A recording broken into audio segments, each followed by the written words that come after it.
Hi, hello, and welcome. Today we're going to take a journey into the past, about 2 years ago, when I made this kind of mini mural to hang in my booth for when I went to different festivals. And here are 6 of the tips that I learned about large-scale or mini mural painting. The first tip I have to share is instead of buying a huge canvas or something really expensive, you can actually go to one of the fabric stores and buy a thick canvas fabric by the yard, and if you time it right with some of their sales, you can get it half off or more. And if you've got a large enough wall space, the paint won't actually go through the wall onto it, so you can actually use your wall. I used tacks and I really kind of stretched everything out and measured and then taped off the boundaries. Number 2 is to plan.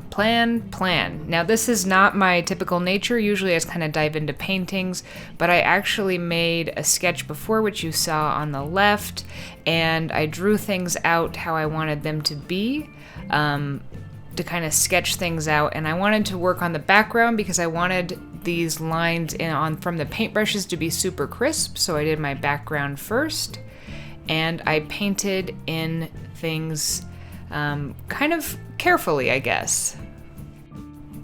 As part of the planning, number 3 is to premix a lot of your colors. So that means in quantity as well as to do it to all of them. So I would kind of plan the colors I was going to use, and I would mix up large quantities in old tubs, old yogurt containers, things like that, so that I knew that the color would be consistent throughout the painting, so I would have enough of each one of them beforehand, so I wasn't just mixing on the fly.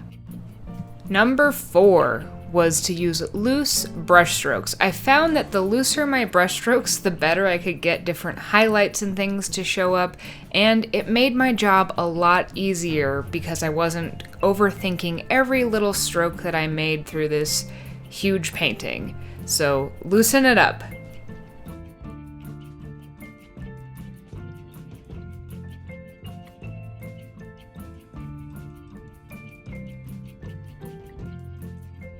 Alright, so my 5th tip is a little bit of a no-brainer, but it is to use big brushes. And that's going to make it easier for you to use loose brush strokes. So even if you need to get some more like house painting ones, but I like these big, I think these are 2-inch flats. Those are really great for this, as well as some bigger edge ones that I used. And I think I had one, I think called Filbert one as well, that is a 1.5 inch, but that's primarily what I use throughout this.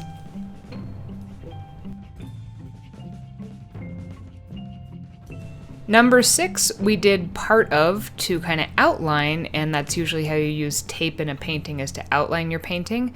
But if you want to get really crisp lines within the painting, you can also use tape here. So each one of my paintbrushes was going to be painting a rainbow, and I wanted to have nice crisp lines between the colors.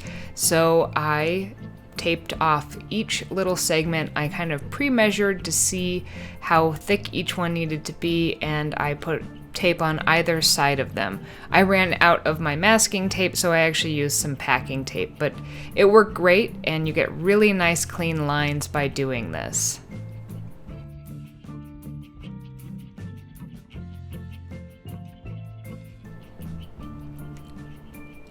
These were my primary learnings from this experience, because it is hard to go from kind of a medium or smaller scale, because I do a lot of watercolor that's very small scale, to a much larger format like this. However, I thought this process was interesting, so I do have some more snippets left if you want to just kind of watch and relax, and I do have one bonus tip coming up as well.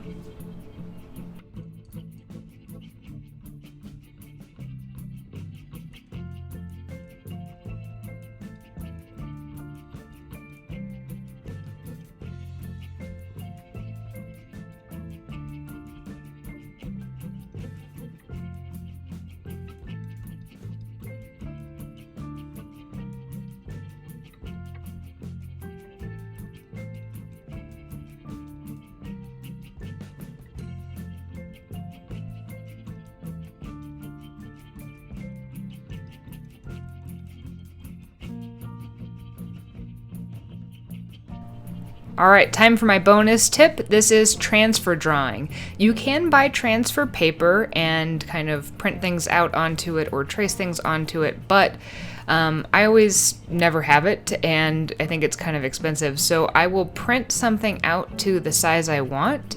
And I wish I'd actually done this before and painted around it, but I had to go over it. So I used white chalk, and I covered the entire back of my printed out piece that I kind of piecemealed together by printing it to size.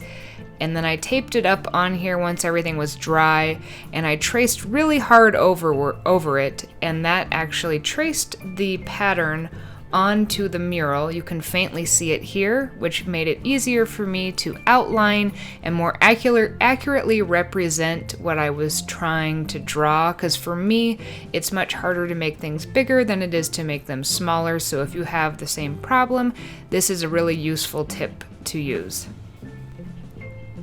One more bonus tip is to use a hairdryer to kind of release the adhesive of the tape. It will also make it easier to get it off the acrylic so it doesn't pull it up. And here's how it turned out. This is right after I finished it. And here is about 2 years later. I've kept this rolled up because when I pack things up I need it to be compact, but it still looks great.